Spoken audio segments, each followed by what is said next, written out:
मेरो नाम अजय छेत्री र मलाई यस्तो प्रब्लम भएको थियो, युरिनको प्रब्लम। र म कति गए ट्रिटमेन्ट गर्नु। पहिला यो आनन्दलोकमा गरेँ, त्यहाँ पनि मैले बायोप्सी गरेँ टेस्ट, र पनि मेरो यो उपचारमा कुनै सुधार आएन, एकदमै त्यत्तिकै भयो। त्यत्तिको हुँदा यहाँदेखि म सिक्किम जानु पर्यो। सिक्किम गएँ, एसटिएनएम हस्पिटलमा एडमिट भएँ।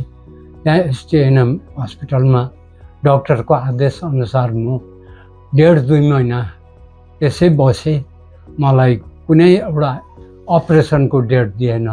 डेट राख्यौँ, उनीहरूले तत्कालै गर्ने खालको गरेन।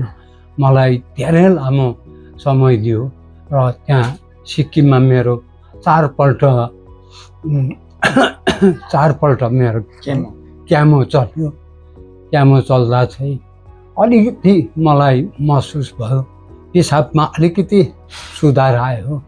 अन्त त्यो सुधार आउँदा चाहिँ म धेरै दिन त्यहाँ बसेँ।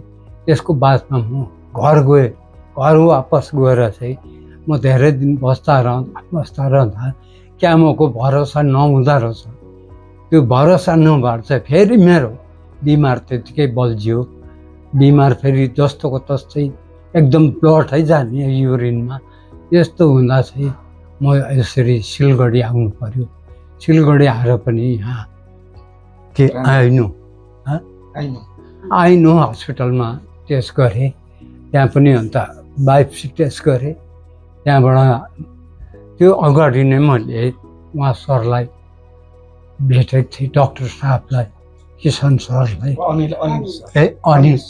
अनिल सरलाई भेटेको थिएँ। सरी, अनिल सरलाई भेटेर सबै मलाई दाजुभाइलाई यसरी राखेर, मेरो परिवारलाई राखेर म्यापसँग मलाई सबै देखाइदियो। तिम्रो भित्र यस्तो छ, यो कमी छ, यसरी यहाँ फैलिँदैछ, यस्तो फैलिँदैछ, ट्युमर यहाँ गएको छ, यो नसाहरू यसरी जाँदैछ, यो काट्नुपर्छ, यो काट्नुपर्छ भनेर मलाई स्पष्ट जनाइदियो। अन्त मैले पनि सरलाई, अनिल सरलाई भने, सर अरू उपाय छैन भन्दाखेरि उहाँले भने उपाय छैन अरू, यो निकालेन भने यो उपचारै हुँदैन, यो युरिन ब्लडहरू चाहिँ फ्याँक्नै पर्छ भन्ने उहाँले आदेश दियो।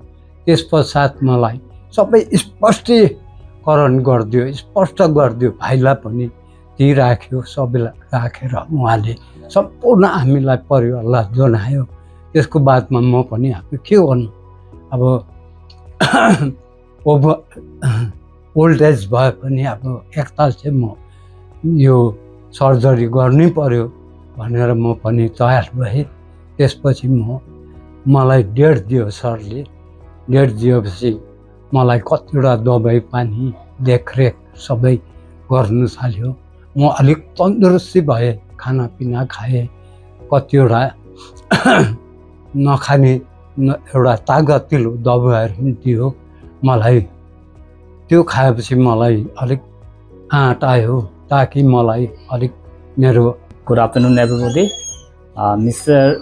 Ajay Chetri presented to us with 4 cycles of chemotherapy for urinary bladder cancer. And then when he presented, he was having recurrent episodes of hematuria. And then there was no proven bladder invasive carcinoma. So we decided that we should he should get a TURBT done to prove that it is an invasive carcinoma and he is having recurrent symptoms. So he went on and then get a TURBT done, and it was muscle invasive.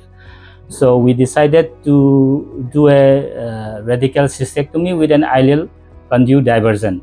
So what we do is that we remove part of all of his urinary bladder and use part of the small intestine to reconnect it and then put it outside the abdominal wall, so that patient is the cancerous tissue is removed and that patient pass urine through the kidneys and then through the intestine into the outside.